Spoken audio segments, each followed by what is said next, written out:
प्यारे मित्रों, आज हम आप सभी के लिए एक महत्वपूर्ण जानकारी लेकर आए हैं। जो भी मनुष्य इसे विस्तार पूर्वक और ध्यान से सुनेगा, उसे भगवान विष्णु का आशीर्वाद प्राप्त होगा। जानकारी को आरंभ करने से पहले कमेंट बॉक्स में जय हरि विष्णु लिखना ना भूले। साथ ही चैनल को सब्सक्राइब और वीडियो को लाइक करना ना भूले, ताकि आप हमारी प्राचीन कथाओं से जुड़े रहे। मित्रों, ऐसे अनेक रहस्य हैं जिनका उत्तर पाना मनुष्यों के लिए अभी तक संभव नहीं हुआ है। उन रहस्यों में से ही एक है मृत्यु। मृत्यु के तुरंत बाद आत्मा के साथ क्या क्या होता है? हिंदू धर्म शास्त्रों में, विशेषकर गरुड़ पुराण में इस रहस्य का उत्तर विस्तार से मिलता है। गरुड़ पुराण में बताया गया है कि मृत्यु के बाद आत्मा को कैसा महसूस होता है, आत्मा क्या करने की कोशिश करती है, कहाँ खा जाती हैं, यमदूतों द्वारा पापी आत्माओं को किन अलग अलग मार्गों से ले जाया जाता है और किन आत्माओं को स्वर्ग या नरक की प्राप्ति होती है।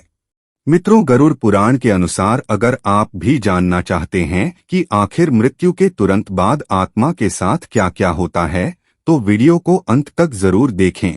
गरुड़ पुराण के पहले अध्याय में आत्मा शरीर को कैसे छोड़ती है और उसके बाद आत्मा के साथ क्या क्या होता है, इसे बड़े ही विस्तार से बताया गया है। जब भगवान विष्णु के वाहन पक्षीराज गरुड़ ने नारायण से भयंकर यम मार्ग के बारे में पूछा, तब श्री हरि विष्णु ने आत्माओं की यात्रा के बारे में बताते हुए कहा कि जो मनुष्य हमेशा पाप कर्म करते हैं और कामनाओं के भोग में निरंतर लगे हुए हैं, वे अपवित्र नरक में गिरते हैं और यम यातनाएं प्राप्त करते हैं, जबकि जो पुण्य आत्माएं होती हैं उन्हें स्वर्ग प्राप्त होता है। पापी व्यक्ति जो जीवन भर भोग विलास में मगन रहते हैं, मृत्यु के समय भी उसके मन में वैराग्य उत्पन्न नहीं होता।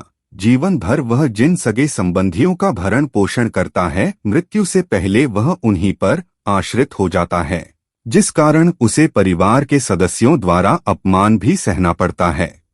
मृत्यु के पूर्व रोग ग्रस्त हो जाता है, साथ ही उसकी पाचन शक्ति भी कमजोर हो जाती है। जैसे जैसे उसके प्राणवायु के बाहर निकलने का समय नजदीक आता है, उसे खांसी आने लगती है और सांस लेने में कष्ट होता है। जब प्राणवायु शरीर से निकलती है तो उस व्यक्ति की आंखें उलट जाती हैं, उसके कंठ से आवाज नहीं आती और अंत में आत्मा शरीर को छोड़कर 9 मार्गों में से किसी एक मार्ग से बाहर निकल जाती हैं।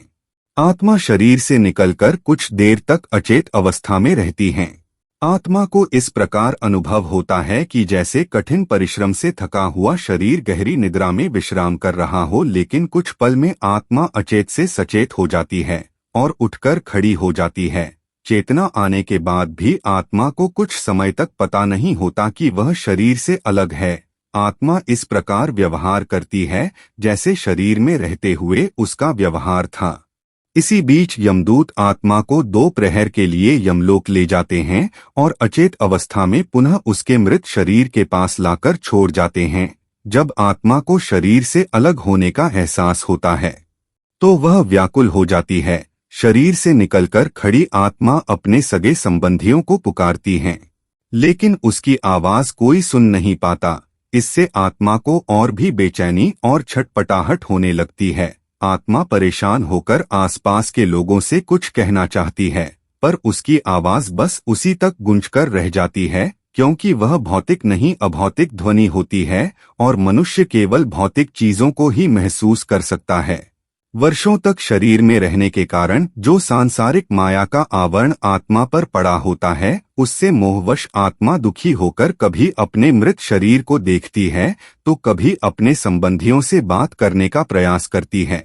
मित्रों, पर आत्मा ऐसा कर नहीं पाती। आत्मा कोशिश करती है कि वह फिर से अपने मृत शरीर में प्रवेश कर जाए, लेकिन यम के दूत उसे शरीर में प्रवेश नहीं करने देते। धीरे धीरे व्यक्ति की आत्मा यह स्वीकार करने लगती है कि अब इस मृत्यु लोक से जाने का समय हो गया है। मोह का बंधन कमजोर होने लगता है और वह मृत्यु लोक से विदा लेने के लिए तैयार हो जाती हैं। शरीर के मृत हो जाने पर आत्मा अपने परिजनों को रोते बिलखते देखकर दुखी होती है और खुद भी दुख से व्याकुल होकर रोती है, लेकिन उसके वश में कुछ नहीं होता। आत्मा लाचार होकर सब कुछ देखती है। और अपने जीवन काल में किए गए कर्मों को याद करके रोती है। यम के दूत आत्मा से कहते हैं कि चलो अब यहाँ से चलने का समय आ गया है, और कर्मों के अनुसार उस आत्मा को लेकर यमलोक की ओर चल पड़ते हैं। कुछ ही समय आत्मा मृत्यु लोक की सीमा को पार करके एक ऐसे स्थान पर पहुंच जाती है जहां ना सूर्य की रोशनी होती है, ना चांद की चांदनी। उस लोक में हर जगह अंधेरा होता है। यहाँ आत्मा अपने कर्मों और इच्छाओं के अनुसार कुछ समय तक विश्राम करती है। पुराणों के अनुसार जब आत्मा शरीर को त्याग कर यात्रा प्रारंभ करती है तो इस दौरान उसे 3 प्रकार के मार्ग मिलते हैं। उस आत्मा को किस मार्ग पर ले जाया जाएगा यह केवल उसके कर्मों पर निर्भर करता है।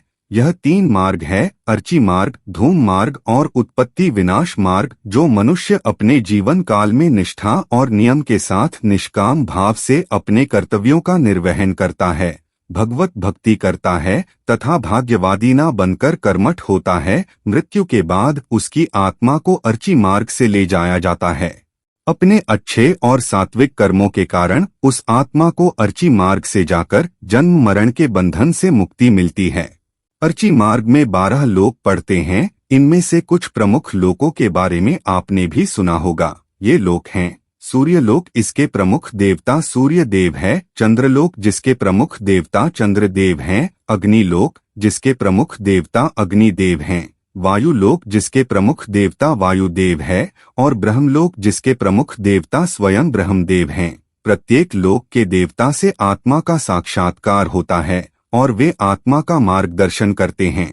सर्वप्रथम वह जीवात्मा अग्निलोक को जाती है और उसके बाद एक एक करके अन्य लोकों को। इस प्रकार 12 लोकों का भ्रमण करते हुए आत्मा अंत में जाकर श्री हरि भगवान विष्णु में प्रकाश कुंज के रूप में समाहित हो जाती हैं।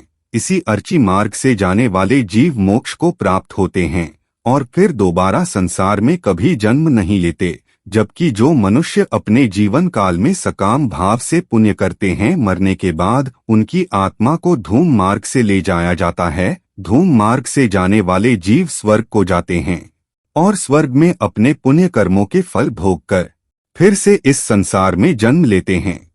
सकाम भाव से किए गए पुण्य यज्ञ से धूम मार्ग की प्राप्ति होती है और निष्काम भाव से किए हुए कर्मों से अर्ची मार्ग अर्थात मोक्ष प्राप्त होता है। जो व्यक्ति देवताओं तथा वेद को नहीं मानता, जीवन भर पाप कर्म करता है, वह इन दोनों मार्गों को प्राप्त नहीं होता। वह इन दोनों से भिन्न उत्पत्ति विनाश मार्ग को जाता है।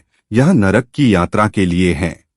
पापी आत्माएं इन मार्गों से होते हुए यमपुरी पहुंचती हैं और यमराज के सामने जीवन में किए गए अच्छे बुरे कर्मों का हिसाब देती हैं।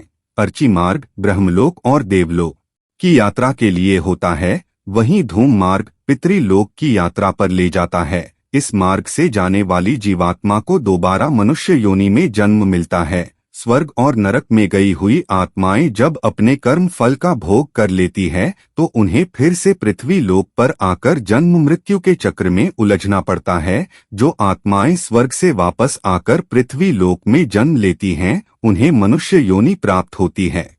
जबकि नरक से वापस आने वाली आत्माओं को पशु, पक्षी, पेड़ पौधे या अन्य योनियों में भटकना पड़ता है। परंतु जो पुण्य आत्माओं को मोक्ष प्राप्त होता है, वे जन्म मृत्यु के चक्र से मुक्त हो जाती हैं तथा बैकुंठ धाम को जाती हैं। यदि कोई मरता हुआ व्यक्ति ईश्वर के नाम का जप करता रहे तो मान्यताओं के अनुसार उसे भी यमराज के दंड का सामना नहीं करना पड़ता।